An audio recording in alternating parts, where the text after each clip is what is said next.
Anything else? Safety. Like safety. You believe you're going to get home safe. Okay. No facts to back that up. You can drive, but yeah. Somebody said something? I think a positive, healthy relationship. Okay. Positive, healthy relationship. In this day and age, it's hard to find. Right. Don? Oh, sometimes the conspiracy theories, like the World Trade Center. It could have been either way. Most of those don't have a lot of fact. They've got some exciting stories, but that's it. So, what about over here? Anything? Well, in keeping with your Starbucks theme, you believe that there's caffeine in these beverages that will sustain us, but we haven't ever actually seen it.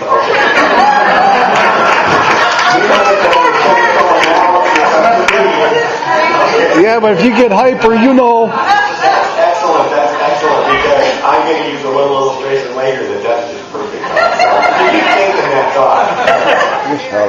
Marriage, okay? Yeah, big shot, big time. Big time. But they're afraid to say anything.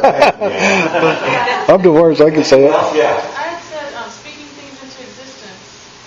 Speaking things into existence.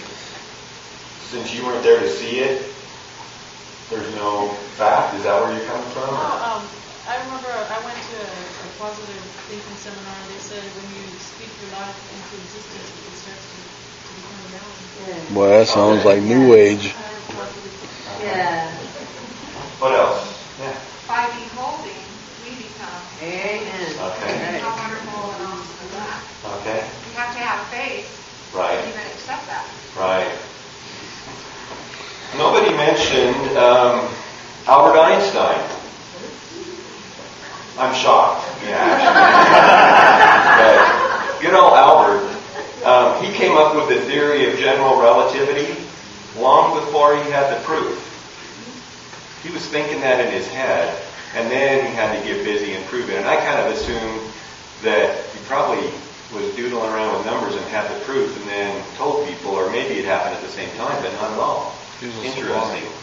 So he believed it long before he could actually prove it. So back to Howard Schultz. By the way, I have a brother named Howard. Serious? Cindy? But we spell our names different, so it's not me. Anyway, Howard Schultz, the coffee roaster, he had strong beliefs, and so did the guy that owned the business. And neither one of them were really wrong. But sometimes some choices do end up being better than others. So does everyone that has a strong belief end up being super successful, like Howard Schultz and Starbucks? Well, I need to just, pop your little bubble, because if you think what I'm saying is that if you believe in something hard enough and strong enough and long enough, you're going to make $1 billion and own the world and la-di-da-di-da. It's just not going to happen that way. It's kind of like the ruby slippers in The Wizard of Oz. It's a neat little thing in the movie, but that's about all it is.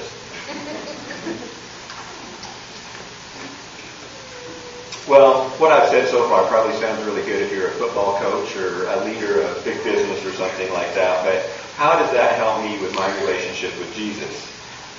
In my life, how does it affect my beliefs? And those are kind of ouch statements because I'm getting a little bit personal now.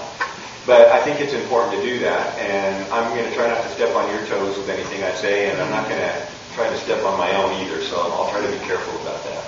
But let's look a little more and see what we can find out. And to preface what I'm going to say during this next part of my talk, I want to share a text with you that I don't want to say I heard it for the first time, but it became more real to me, and it was probably 25 years ago or so, maybe a little longer than that. And I was helping out. I just graduated from college. I was looking for a job, and I was helping out in an evangelistic series down at the fairgrounds here in Boise. And the evangelist, I don't even remember his name. Maybe it was your dad. I don't know. Anyway, I don't remember his name, but I remember that he used this text every night, and the series was probably, 6 weeks long or something like that. Somebody's shaking her head because I would go down there every night. But he would probably use this text 5 or 10 times a night.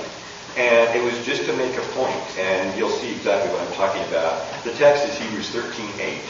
And you can see right here, Jesus Christ is the same yesterday, today, and forever. And